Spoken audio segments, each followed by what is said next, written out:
Em plena efervescência dos anos 60, enquanto o mundo estava ali fascinado com a corrida espacial e o futuro estava sendo escrito a cada novo avanço tecnológico, um nome em particular começava ali a moldar a forma como a ficção científica seria vista no audiovisual: Irving Allen. A televisão vivia aí nesse momento um período de transição e as séries como Além da Imaginação e Quinta Dimensão, por exemplo, já estavam ali desbravando novos territórios na mente do público e abrindo, de certa forma, espaço para uma geração de criadores que queria ir muito além. E o Allen, um visionário, ousado pra caramba, entendeu que o futuro estava exatamente em misturar fantasia com superprodução e, de quebra, dar para o público alguma coisa com áreas de blockbuster semanal. E foi assim que nasceram clássicos como Perdidos no Espaço, Túnel no Tempo, Terra de Gigantes e, claro, Viagem ao Fundo do Mar, uma das mais icônicas e cultuadas produções do gênero nessa época.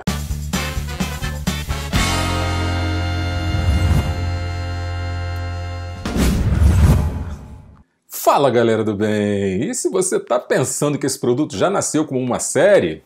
Não.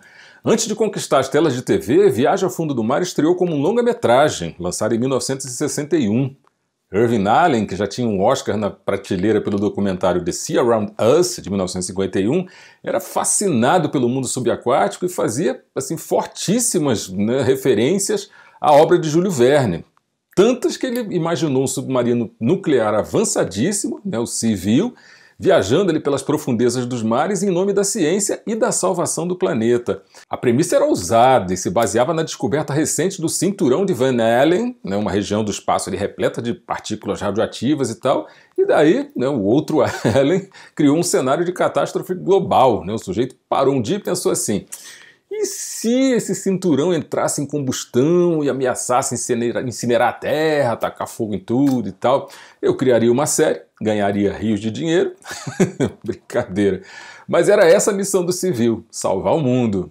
O filme foi estrelado por um elenco de peso: Walter Pidgeon, como Almirante Nelson, o Robert Sterling como Capitão Crane, Frank Avalon e a Joan Fontaine, além da Barbara Eden, a nossa eterna Dini é um gênio.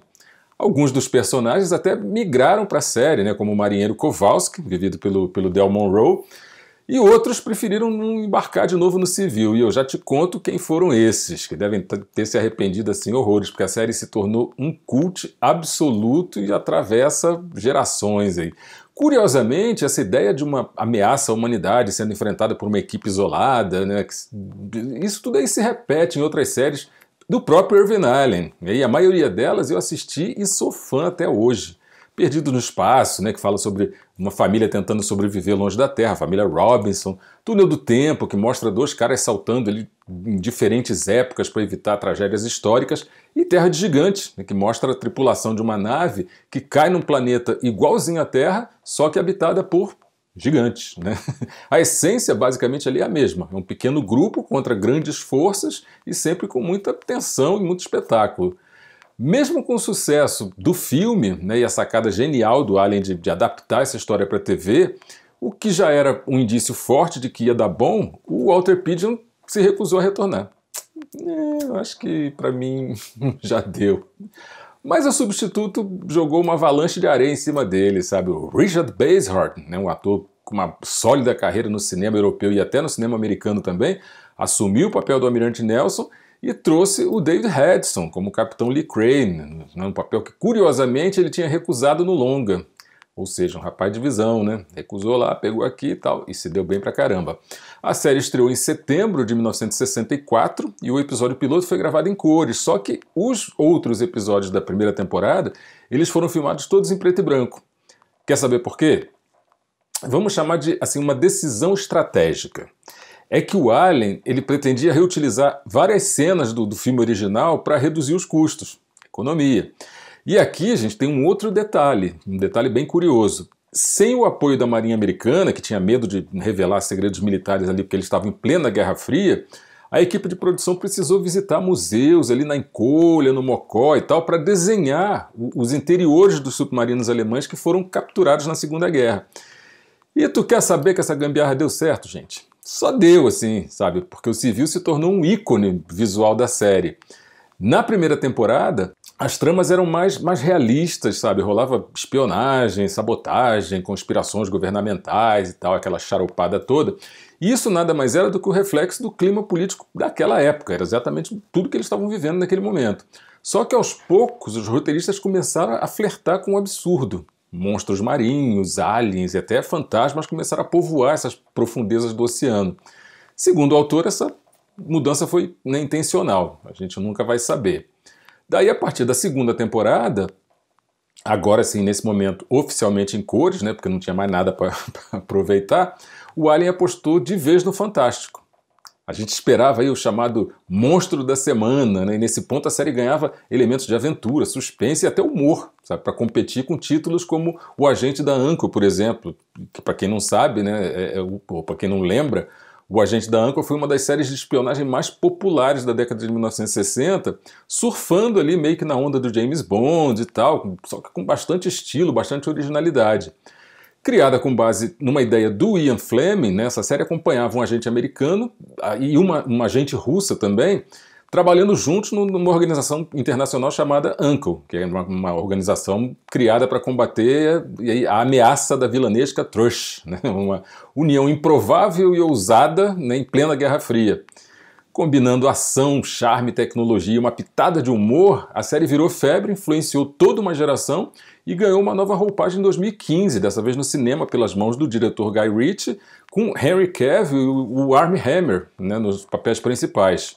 Mas, viajando aí, voltando para o Viagem ao Fundo do Mar, para quebrar a monotonia, um novo veículo foi adicionado no arsenal do civil, que era o subvoador, uma espécie de mini submarino, né, acoplado, com capacidade de voar e de navegar, né, ali no mar. O que permitiu, de certa forma, ampliar as possibilidades de novas aventuras, como viagens no tempo, caçadas aos vilões mais exagerados e tal, como múmias, lobisomens, sereias, duendes, a Xuxa, enfim, todo mundo perambulando ali pelo submarino. Aí a criatividade teve que beber do amargo chá da realidade e, na terceira temporada, a Rede ABC reduziu o orçamento, reciclou cenários, barateou efeitos especiais, terceirizou roteiro para freelancers e tal. O resultado? Aumentou o número de episódios fantásticos, reaproveitou um monte de cenas de outras produções da Fox, e tu acredita que mesmo com isso a audiência se manteve fiel? É inacreditável, mas rolou, sabe? Mas os protagonistas já estavam completamente esgotados. O Richard Basehart, né, e o David Hedson, eles manifestaram assim publicamente o descontentamento, tanto com a direção criativa, quanto, sabe, o andamento da coisa toda. E o Alien também já estava de olho em outros projetos grandiosos, como Terra de Gigantes, né, e aí decidiu botar uma pá de cal. E aí, em março de 1968, Viagem ao Fundo do Mar exibiu o último episódio de 110, né, que foram produzidos, e que acompanharam a transformação da série, né, do thriller científico até aquele espetáculo fantástico que acompanhou até o final. Se a gente for comparar com Perdidos no Espaço, que saiu do ar no mesmo mês, vai ser uma tendência no Alien de sempre buscar o encantamento visual, sabe? As duas séries evoluíram de um tom mais sério para uma coisa mais fantasiosa, que ele ainda refinaria mais tarde com Terra de Gigantes, que foi a produção mais ambiciosa dele, e talvez por isso a de vida mais curta. A série foi exibida no Brasil a partir de 16 de maio de 1965, conquistando também por aqui uma legião de fãs, né?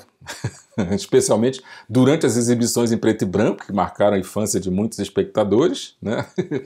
Com o tempo, ela acabou virando presença constante nas reprises da TV aberta, ajudando, de certa forma, a sedimentar aquele gosto do público brasileiro por aventuras de ficção científica.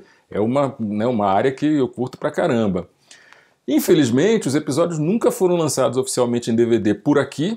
Nos Estados Unidos, a série teve 4 temporadas completas, distribuídas pela Fox, que é a detentora dos direitos, mas ela ainda não autorizou a comercialização no mercado brasileiro. Lamentamos pra caramba, né? Existem outras formas de a gente assistir, né? Não tão convencionais, mas enfim, oficialmente não existe. Hoje, Viagem ao Fundo do Mar é lembrada assim, com muito carinho pelos fãs, né, pelos colecionadores e muitos dos nossos inscritos pediram para a gente produzir esse vídeo. Então, tá aí o nosso presente para vocês. No fundo, essa série não era só sobre catástrofes, aventuras mirabolantes, sabe? Era sobre a vontade incontrolável de explorar o desconhecido, com coragem, com engenhosidade e um certo charme retrô, né, que afinal de contas nunca sai de moda. Foi ou não foi um comentário bem bacana? Merece teu carinho? Merece, com certeza, né? Clica no like, Se inscreve no canal se você não for inscrito ainda para reforçar o nosso time e aperta no sininho, que daí o YouTube te manda todas as notificações de novidades. Sou extremamente grato a você que ficou até aqui e te prometo uma coisa: a gente se vê no próximo set. Corta!